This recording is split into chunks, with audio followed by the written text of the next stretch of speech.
Are you overwhelmed by motherhood and barely keeping your head above water? Are you confused and frustrated by how all the other moms make it look so easy? You can't figure out how to manage the chaos in your mind, your home, or your family. I get you, mama. Parenting with ADHD is hard. Here is your permission slip to let go of the Pinterest-worthy visions of organization and structure fit for everyone else. Let's do life like our brains do life, creatively, lovingly, and with all our might. When we embrace who we are and how our brains work, we can figure out how to live our lives successfully and, in turn, lead our families well. At the end of the day, we just want to be good moms. But, spoiler alert, you are already a great mom. ADHD does not mean you're doomed to be a hot mess, mama. You can rewrite your story from shame spiral to success story. And I'll be right here beside you to cheer you on. Welcome to Motherhood in ADHD. Hey there, Successful Mama. It's your friend, Patricia Sung. Well, I am here today sharing with you a really awesome question that one of my clients asked. And here is my response back to them. And I think sometimes we need these reminders that we don't have to do all the things all the time. We don't have to be a robot. You're not meant to be a robot and be able to do all the things perfectly all the time with no errors and no reminders. You're not a robot and you're not in charge of caring for robots. You are in charge of humans. You are another human caring for other humans who are inconsistent and complex and different and change with the seasons and are growing. And sometimes we want ourselves to perform like robots do. Now, we still have stuff to do. We're still moms. We still got a lot of things on our plate. So how do we still do all the things that need to get done, but also doing them in a way that fits our lives? So this question came from my client, and I'm going to share with you my response because I want you to know that we can get a lot of stuff done and we can fit our lives for how our brains work, and we can give ourselves grace when things change and, life's just not happening today. Things aren't going as planned, that we can adjust our plan to fit people who are real people, not robots. Now, before I jump into sharing my response to this question, I want to remind you that tickets for the retreat are on sale right now. So head over to patriciasung.com/retreat, check out all the details, put me on the calendar, grab your ticket, and let's hang out in October. That's patriciasung.com/retreat. All right, let's jump into the conversation. So you asked, do you have samples of a weekly schedule where somebody meal plans and cooks and takes care of their kids and works part-time? I want to see how somebody does it so I can get a better grasp. How do people insert all the things in a methodical, consistent manner? What are all the things you should do to remember what you need to do? So when we think about our schedule, the one that I know works immediately is mine. So I'll walk you through what I do. What we're going to do is roll back to the basics. So when we think about what your week looks like as a whole, we want to start with our foundational schedule. Is what are the stuff that has to get done at a certain time regularly? You have here in the intro module the workbook for time management mastery, and you can download that, and it has all the activities in there. And if you want specifically just the foundational schedule, it is here in module 4.2. You can download just the foundational schedule here. So both of those are in here, but this is inside the workbook as well. And this is going to be in your time management mastery course, which I know you have. So you're going to go log into it and go down to the bonuses at the bottom. So you're going to scroll down all the way to here. And the first bonus is make your schedule fast, speed schedule session. So it is about an hour video where we walk through and set up your schedule as fast as possible. If you look at the course, it's got all the information you need and understanding why you do what you do and how your brain works. But if you're I don't want to know all that right now, I just want the answer. What does my schedule look like? You go to the bonuses, and in 1 hour, we'll put it together. I nicknamed it, AKA jump in with both feet and ask questions later. So when you put together your schedule, this video walks you through everything you need to do, but just as a refresher, because you've been with me for a little while. First, what we're looking at is writing down in our foundational schedule. That's what is it that you have to do every week, and it's based on a certain time. So we're talking like picking up the kids at a certain time, dropping off the kids at a certain time, soccer lessons are at this time, not soccer lessons, they're not at the same time. Piano lessons are at the same time. Soccer's usually on Tuesdays at blah, blah, blah time. And looking at the things that are time bound, like you don't have any flexibility in. That's why it's called your foundational schedule. Like this is what your week is built upon. These things are always happening. So it's not the things that like, well, maybe it's this and maybe it's that. We'll tackle those later. First, it's what are all the things that are getting done? Like if you know that you have the same work meeting every Tuesday at 10 a.m., that goes in there. When we have the foundation set of this is what the basics are that have to get done, then we go to the like framing of that. And we're looking at when we look at those particular things that have to get done, did we put the frame around them that they need? So for example, if, you know, you have daycare drop off at 9:30, like on your schedule, did you account that like basically from 9 to 9:30, you already are accounted for? Like you're getting everybody out the door for school or daycare and like putting on coats and shoes or driving there. Like how much space needs to happen before that is already accounted for, that it's not like, oh, sure, I could run to the grocery store then. Like, no, like if you have a drop off at a certain time, then we need to like account for the things that are happening right before that to make that happen. And generally speaking, with ADHD, we don't account for those things. We're just like, oh, soccer starts at 4. And like my husband's always asking me, like, do you just think you have like what was that thing in the Star Trek was like you hit the button, like beam me up, Scotty? Like, do you just think you appear there? And my brain does. My brain just thinks I appear there. So I have to account on my schedule, like, no, you don't just appear there. You need 15 minutes to drive there. You need probably 5 minutes to get out of the car and walk over to the field. Or in the door, you need about 10 minutes to get everybody actually in the car when you say it's time to leave. Like it's not an automatic exit as much as we wish it was, because probably at least one or more of your children also have ADHD or some kind of neurodiversity. And so getting into the car is not a 2-minute task. It's a 10-minute task or a 15 or 20-minute task, depending on how many people you are hurting out the door at that time. So in your time managed mastery, you're doing the bonus one first to knock it out. But if you need a reminder, like this also runs through, like each module kind of runs through the different steps. So like the intro module is telling you like a reminder of like, this is why we do what we do.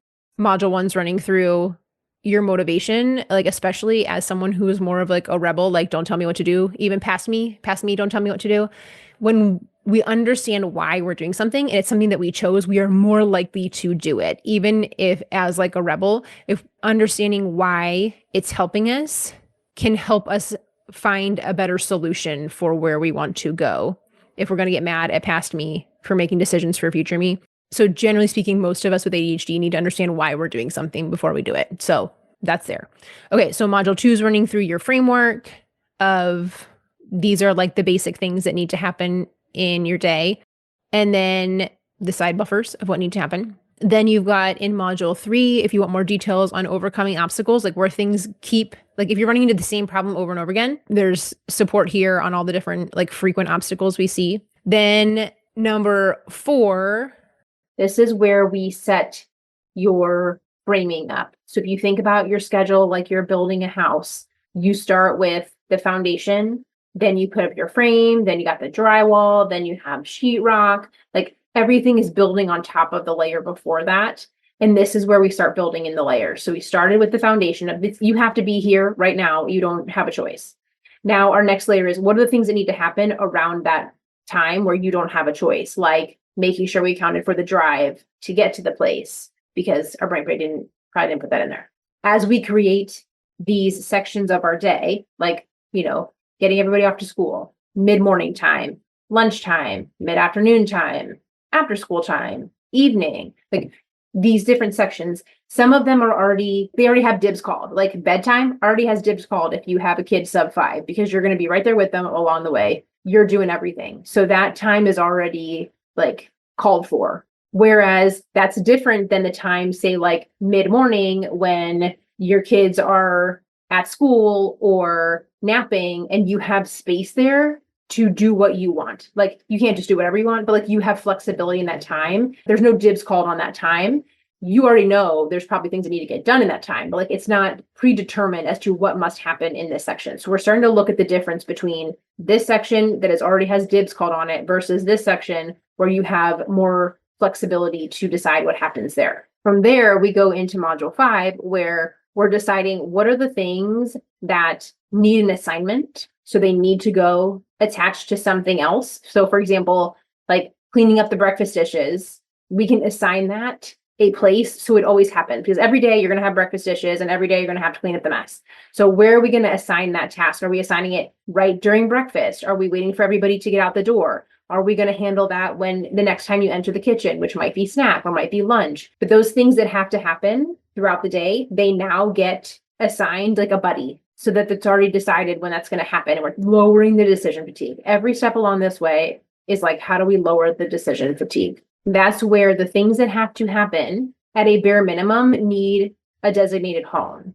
Now, this is not the ideal schedule. This is not if a robot was running your day and never had any hiccups, ran your schedule. Like this is the bare minimum. If somebody has a stomach bug and the doo-doo is hitting the wall, like what's the bare minimum of what has to get done? Like these are the things we're giving tasks. We can add more things in later, but right now, bare minimum, bare minimum. We are not trying to make ourselves the unicorn schedule of all schedules, that we're not human, you were a robot, that you could do all the things. That's not what we're doing here. We're putting in the bare minimum. So we're looking at what are the things that have to happen every day, things like cleaning up the breakfast dishes, putting on clothes, like what are the bare minimum things for you in this stage? And keep in mind that like if you have a newborn, your bare minimum is very different than if you have kids who can all dress themselves. Like this is going to be different for everybody, but for you, what's the bare minimum of things that need to get done in a day? Then we go into the last module, in module 6. That's when we're looking at the things that you have more flexibility on. So the things you would like to get done,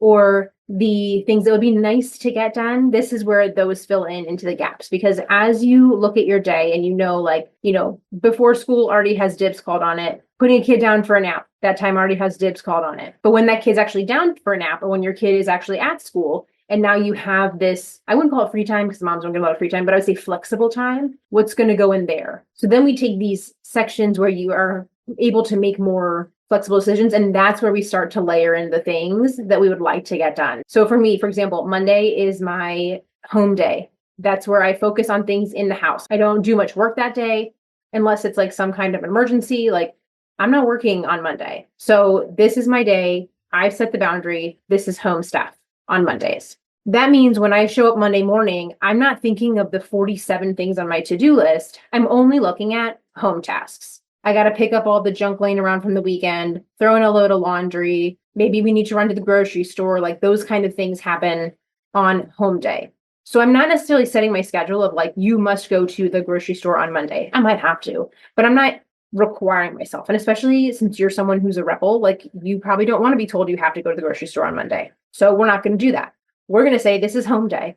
And when you show up on home day, you already have a predetermined list of things that usually happen on home day, and you can pick from that list. So we're taking the decision fatigue down to, we already know this is going to be a home task, so I'm probably going to have to do, one of these 5 things. And it also alleviates the expectation versus reality problem that we run into, where, we put on the schedule, oh, I'm going to vacuum every Monday, and then you don't vacuum, and then you feel like a piece of doo-doo because you didn't vacuum. Listen, you don't have to vacuum every week. Sure, that's a nice and lofty goal. The robot who could run your schedule would definitely vacuum every Monday, but you're not a robot. So this is the day where you say, like, if you look around, you're like, hey, my floors are pretty dirty. I'm going to go ahead and vacuum. Great. But it's not pushing that pressure on yourself that like you have to vacuum on Monday. You could choose any one of these things that need to get done around the house. And yes, there might come a point where you're like, okay, do or die. Like I got to vacuum this house because we have guests coming over. Well, great. Now that deadline has created a sense of urgency where that's going to happen. But it's this constant like balance of we're lowering the decision fatigue. We're making the list of options smaller, but we're not forcing ourselves to do things that we don't want to do. As someone who works from home, like my days are Tuesday, Wednesday, Thursday. I divide it up where Tuesdays, my like admin CEO kind of day. I'm working on my business as opposed to in my business. Like that's when I'm writing emails because the retreat's coming up of, hey, here's what's happening. Here's the deadline. Like this is the time where I'm writing those emails to say, hey, you should come. It's going to be super fun. But I'm not writing emails on Wednesday and Thursday because Wednesday and Thursday are my client facing days. So those are the days where I see people. I'm probably going to have my hair done and not wearing a sweatshirt like today. Like people days, I have a different expectation of myself. If I need to do a podcast interview, it goes on a people day. So that allows me to know when I go to plan my schedule, people days are Wednesday, Thursday. Friday is my family day again. That's where I'm running errands, getting ready for the weekend. And because all of these days have like a general like assignment or a theme, it makes it easy for me to know, like if a friend says, hey, can we grab lunch? I immediately know it's probably going to be a Monday or a Friday. If someone asks me for an interview, it's probably Wednesday, Thursday. That way I'm not looking at my schedule like, well, I don't know, when should I do that? No, there's already themes. But I can change those themes anytime if I need to. If somebody has a stomach bug on Wednesday, then I'm already at home. I'm not going to be peopling. I'm going to be dealing with that. So then I can say, okay, well, I need to move these appointments on the Wednesday. They need to get moved to either another Wednesday or Thursday. But maybe I could throw some laundry in while I'm sitting around with this sick kid. If not, though, it's fine because it's my bare minimum. Laundry's not on the list. So this is how we create the consistency because I'm not a consistent person. It's time to be who you are unapologetically. No more contorting or shrinking yourself to fit inside the box. Instead, you're going to feel the freedom of just being yourself because you are more accepting of who you truly are. You're invited, Mama, to this year's 4th annual Successful as a Mother Weekend Retreat. It is time to relax, unwind, rest, and take care of a very important person in the family, which is you. This year's retreat is on October 10th through 12th, 2025, and you are invited. This is an all-inclusive retreat. It covers your meals, your hotel, all of your activities. You literally only have to show up, and I will take it from there. We are staying at the peaceful Happy Goat Retreat just outside of Houston, Texas.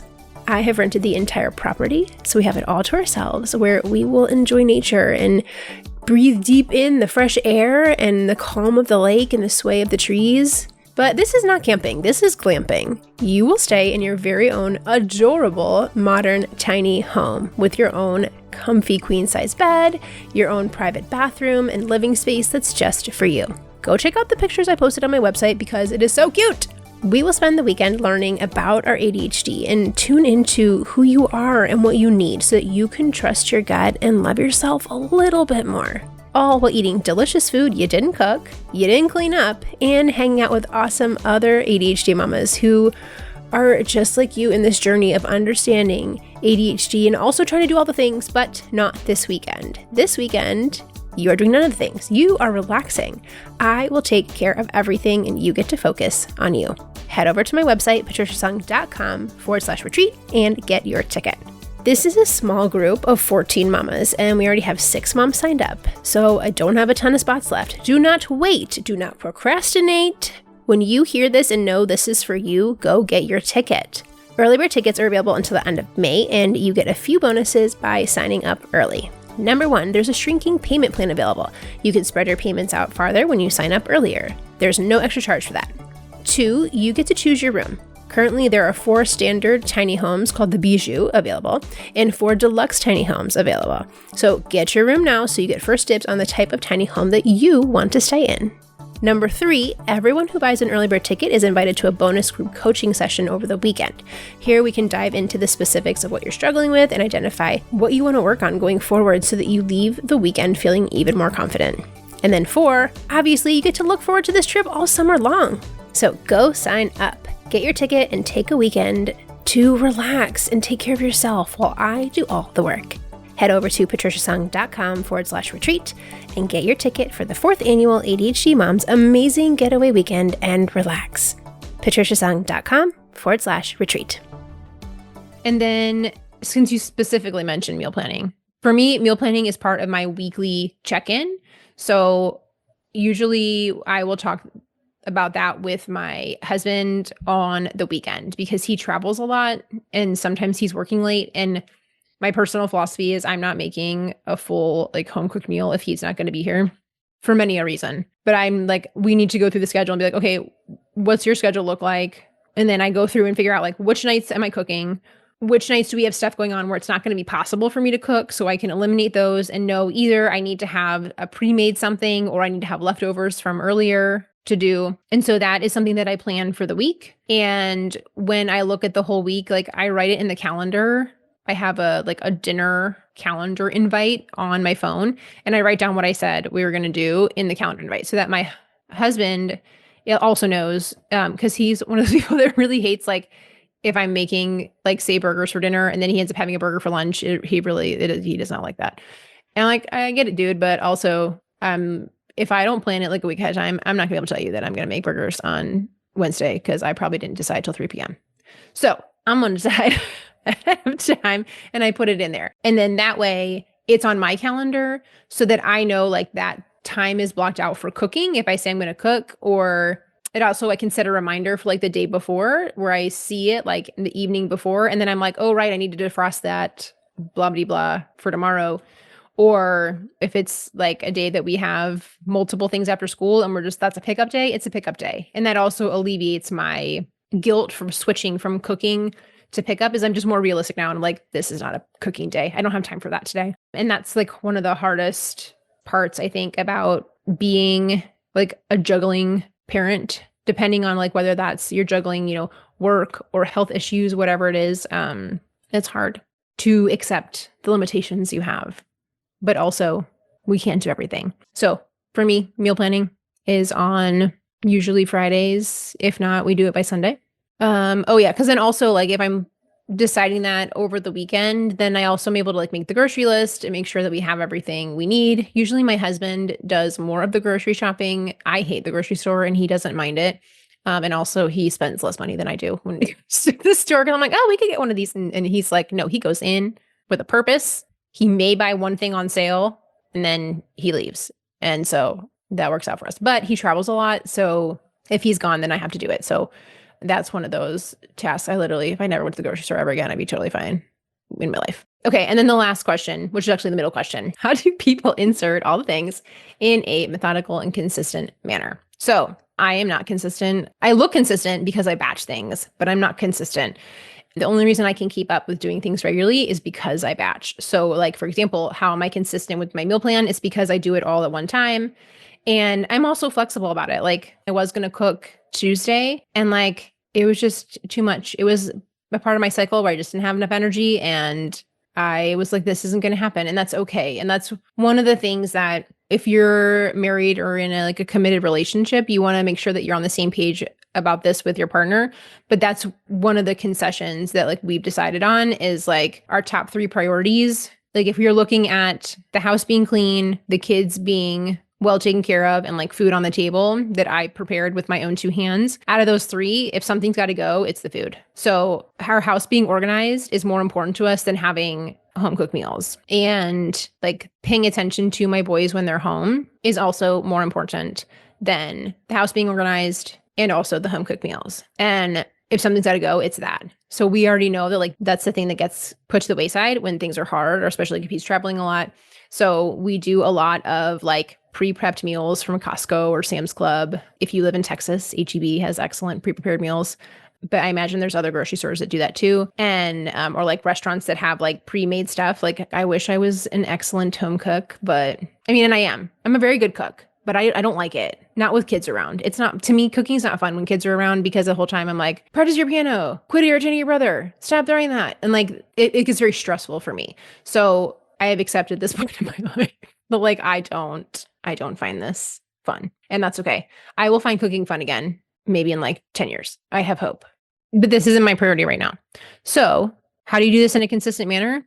You know, what are the things that are most important to you, and it's okay to let go of things that are not high on the priority list. So you and your partner come together and decide, like, if these are all the things on the table, these are the things that matter to one or the other person. So they move up on the list, and the things that are least important to the both of you combined, they go to the bottom of the list. So given that disclaimer, is that when we are implementing something new, we're doing that one at a time. We're making this foundational schedule. We're reorganizing like how we run our day, and that's our plan. But we're not going to execute all of these things at one time. This is too much. Like when I gave you this rundown, this is like multiple months getting this as like a functioning system. I really probably should have said that at the beginning, actually, that this is not an overnight thing. It's adjusting your life slowly, which boo, patience, 2 thumbs down, don't want to wait. But knowing that, like, especially as moms, when we're already juggling so many things, we can't change everything at once. And like, yes, sometimes things will just click and it fits and like, great. But there's times that it doesn't, and that's okay. And you have to experiment and fiddle with it and change it. And I think a lot of times, like, where we give up is like, well, I tried this thing and it didn't work, so I give up. And I think one of the best parts of having ADHD is that when we are committed and we understand why we're doing something and this is important to us, we are very persistent. And I always go back, persistence is more important than consistency. So for me, I don't like meal planning. If I never made another meal for the rest of my life, like, I'd be fine. If I ever won the lottery, there will be signs, and it will be that I have a personal chef and that I never have to go to the grocery store or cook food ever again, just so you know. So for me, I don't like this part of being a mom. I could also get rid of laundry and never do that again. I've accepted my place in life of laundry, but I don't like it. And what I like about meal planning and what I like about my laundry routine is that I don't have to think about them very much. That I have taken out as much effort in thinking about it as possible. That's what I like about it. And I want to spend the least amount of time of my life worrying about laundry or cooking food as possible. So that's why I'm good about sticking with my meal planning, because I don't like it, but that makes it so much easier that I'm not like, oh, every day at 5:30 realizing I have no idea what I'm going to cook and we should have already started eating. Like, that's why I meal plan. So given that, we are not going to solve all these problems at once. So when you look at all the things that I have just told you, what's the one thing that feels like most troublesome to you? And let's start there. Do that one thing, one at a time. You fiddle with it. If you get frustrated with it, set that obstacle aside and try a different one. And we can circle back to that. But it takes time to get all these pieces ironed out and find the right fit. And when you kind of get the hang of things, then your kids change and you switch seasons and you go from school year to summer or summer to school year, or you go from 2 naps down to 1 nap, or, oh, now it's soccer season and 3 days a week we're not even home in the evening, so our evening routine is off. Like, the thing about being a parent that can be like so frustrating is like, when you get the hang of something, then it changes. So what I want you to focus on is that, yes, things are changing, but you have fundamental skills that you have adapted, and now you are rearranging them to fit in this new season. So you're not starting from scratch every time, even though you're like, great, I finally figured out this afternoon routine and now it's time for summer. It's like, no. We don't have to throw the whole thing out and start over. You have adapted and created habits and skills that you can reapply in a different way. And worst comes to worst, they'll be back in school again in the fall and you jump back in.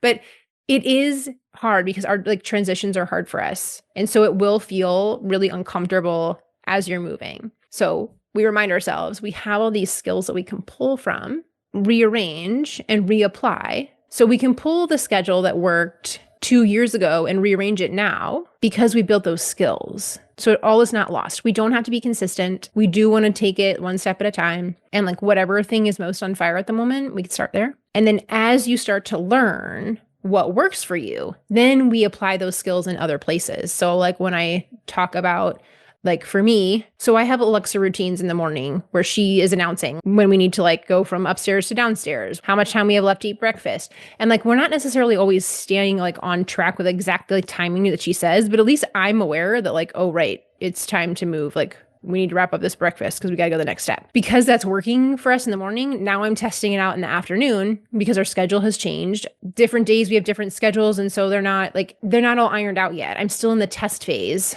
but I know that that helps me stay on task and be aware of the time. So I'm applying that to a different area of my life. So as you learn the things that make sense for you, you can then turn around and use that same fundamental strategy and apply it somewhere else. So all of this that you're doing is building upon the skills that you have and building, even when things feel hard or like, oh, now I have to scrap that old schedule and, start a new one. You're never starting from scratch. You are building upon all the different things that you have worked on and learned and known. And then, sometimes you got to take the Play-Doh, smush it up to make something else, but you still have Play-Doh and you still learned how to make like little round balls and like little, when you roll it, you like a spaghetti tube. What do you call it? Like a roll. You're like, how to like make the fundamental pieces. And that's way you can build a pot, or you could build like a little bunny because you know how to make balls and rolls like You're just reapplying them in a different way. So that was a very in-depth answer to your question, my dear. But I want you to know that you know a lot of stuff. So you got this. I believe in you. And yeah, as you marinate on all that, what's most on fire? What's the thing that we need to dive into first? Like, where's the biggest obstacle? Is it meal planning? Is it a homework schedule? Is it like whatever? Start there, start brainstorming. And remember, you know so many things and you have improved so much over the last couple of years. I know that the you 3 years ago would be like, what? You are amazing. I can't believe you did all this cool stuff. And reminding ourselves how far we've come really helps too. So I'll talk to you soon, successful mama. For more resources, classes, and community, head over to my website, motherhoodinadhd.com.